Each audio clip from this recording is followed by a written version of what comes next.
নমস্কার বন্ধুরা, আশা করি সকলে ভালো আছো। আপনারা তো সবাই কচুর শাক অনেক খেয়েছেন, তো কচুর লেতি খেয়েছেন কিনা জানি না। তবে চলুন আজকে দেখাবো কচুর লেতি কীভাবে খেলে সবচেয়ে টেস্ট এবং সুস্বাদু লাগে।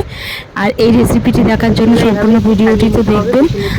আপনাদের সঙ্গে থাকার জন্য অনেক ধন্যবাদ আপনাদের। চলুন চলে যাই আজকের ভিডিওটিতে। তো বন্ধুরা, আজকে দেখাবো তোমাদেরকে কচুরলতি কীভাবে রান্না করে। তো কচুরলতি অনেকেই খেতে চায় না, গলা ধরবে বা গলা চুলকাবে বলে, সেই জন্য তো আজকে তোমাদেরকে দেখাবো কীভাবে রান্না করলে গলা ধরবে না। আজকে পুরোটাই রেসিপিটা তোমরা সঙ্গে থাকো এবং দেখো। যদি ভালো লেগে থাকে একটা লাইক করে দিও। সাবস্ক্রাইব না করে থাকো তাহলে সাবস্ক্রাইব করে দেবো। আমাদের সাবস্ক্রাইবার অনেক মানে 4,000টা ফ্যামিলি আমাদের সঙ্গে যুক্ত হয়ে গেছে। তো অসংখ্য ধন্যবাদ সকলকে, সকলে ভালো থাকবে। তো এর মধ্যে দেখতে পাচ্ছ একদম ধুয়ে নিয়েছি।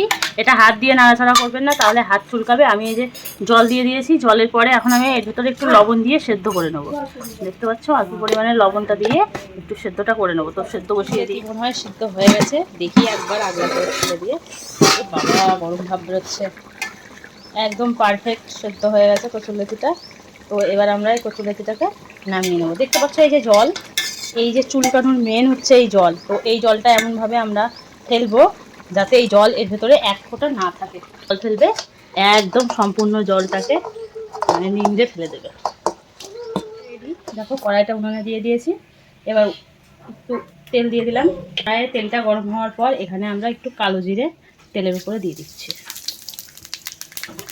শুকনো লঙ্কা চিড়ে দিচ্ছি, ছিঁড়ে দিলাম, আর একটা তেজপাতা দিয়ে দিলাম।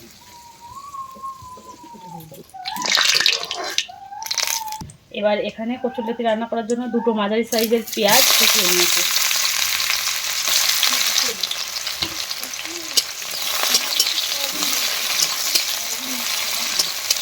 পেঁয়াজটাকে ভাজা করছি, তার সাথে দিয়ে দেবো একটু রসুন। আমি এখানে থেতে নিয়েছি, 10 থেকে 12টা রসুনের কোয়া দিলেই চলে যায়, হয়ে যাবে। তো এবার এটাকেও ভালো করে ভাজা করবো। বাদামি বাদামি হয়ে গেছে। আমি এখানে একটা আলু কুচিয়ে নিয়েছি, দেখো। তোমরা চাইলে আলুটা দিতে পারো, না চাইলে না দিতে পারো। আমি একটা আলু দিলাম, একটু ভালো লাগবে খেতে, টেস্ট হবে সেই জন্য। এবার আলুটা পেঁয়াজের সাথে ভালো করে ভাজা করবো। এবার এর ভেতরে সামান্য পরিমাণে হলুদ গুঁড়ো দিয়ে দিচ্ছি। হলুদ গুঁড়োটা দিয়ে নাড়াচাড়া করে নেব। এখানে 2 চামচ মতো আদা বাটা দিয়ে দিচ্ছি। তোমরা চাইলে শুকনো লঙ্কার গুঁড়ো এবং কাঁচা লঙ্কার বেটে দিতে পারো। আমি সর্ষে দিয়ে কাঁচা লঙ্কাটা একবারে বেটে নিয়েছি, আমি সেটাই দিব। তো এটা ভাজা হয়ে গেছে আমার, দেখো। এবার এর ভেতরে আমি কচুরলতিগুলো এবার দিয়ে দেবো। শুকনো হয়ে আছে কচুরলতিটা, এর ভেতরে দিয়ে দেবো।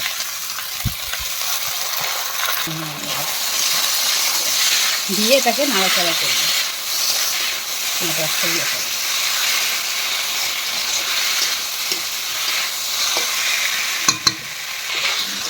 এটা আস্তে আস্তে নেড়ে নেড়ে রান্না করতে হবে, এরকমভাবে ভাজা করতে হবে। এই ভাজার সময় আমি একটু লবণ দিয়ে দেবো। তো এটা তোমরা যদি একটু মশলার ভিতরে লবণ দিতো তাহলে এটা একটু বেশি গলে যেত, তাই জন্য আমি একটু পরে লবণ দিচ্ছি। সেদ্ধর সময় যেহেতু লবণ দেওয়া আছে, তাই জন্য অল্প পরিমাণে লবণটা দিতে হবে। দিয়ে লবণটা দিয়ে ভালো করে নাড়াচাড়া করতে হবে।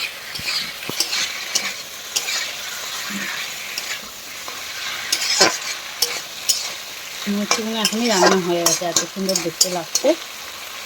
তাই রান্না হলে তো আরও সুন্দর লাগবে দেখতে। এটা মিক্সচার করে রেখেছি, সেটা আমি দিয়ে দিচ্ছি এর ভেতরে। রান্নাটা প্রায় শেষের দিকে, তো দেখো হয়ে এসেছে।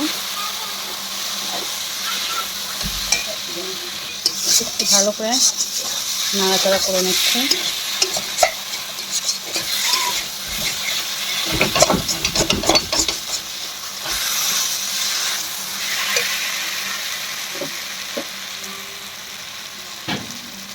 এখানে সামান্য পরিমাণে একটু চিনি দিয়ে দেবো,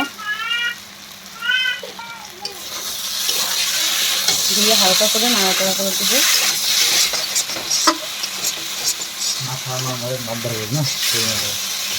একটু রেস্ট নেবে, তারপরে হবে।